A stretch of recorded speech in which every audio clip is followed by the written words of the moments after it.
Tim, sad news. You've had to call it a day, having spent probably the last 15 months trying to get back from a pretty bad knee injury.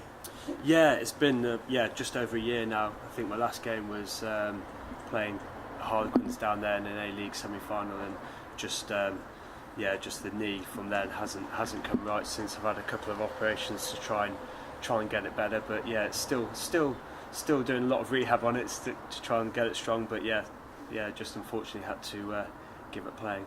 And what is the exact nature of the injury?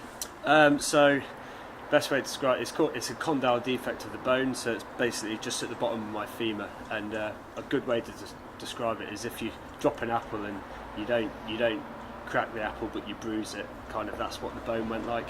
So I've had to have a couple operations, one microfracture to try and repair the bone and repair the cartilage, and also had another operation. They've put a couple plugs in there to try and reinforce the bone a little bit as well. Yeah. So they've done that, and obviously it's one of those where if there's bruising, you've got to allow it time. At what point did you think, actually, no, this isn't going to be strong enough to play again? Yeah, I think, after my first operation was going to be a 9-month recovery period, and then about 8 months into that realised I had to have another operation. I kind of got in my head then, this could be a career ender, but you never want to think that. Obviously you want to play for as long as you can, but sometimes you've just got to try and think of your future and think what's best for you as well. And emotionally, how long does it take to come to terms with, I suppose, admitting it to yourself almost? Yeah, it's taken a while. It does take a long time. I've been so fortunate to be kept involved in the club, helping the boys down at training with the kicking and the skills part of the game. So it's been great to be in the club most days with the boys still. That's helped a lot. I think it would have been a lot harder if it was suddenly retirement, done out of the game. But I've been very fortunate to be. They've allowed me to stay involved with the club and help out, which has been great. I suppose fly half is one of those positions where there is that skill set and you can help the kickers, isn't there?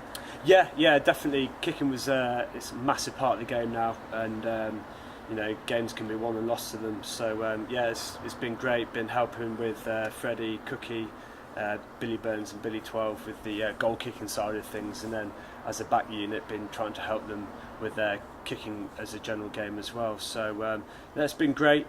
Really enjoy doing it, and hopefully it will carry on. Is it you who's sorted Rob Cook out in terms of stopping him getting the bird from opposing fans?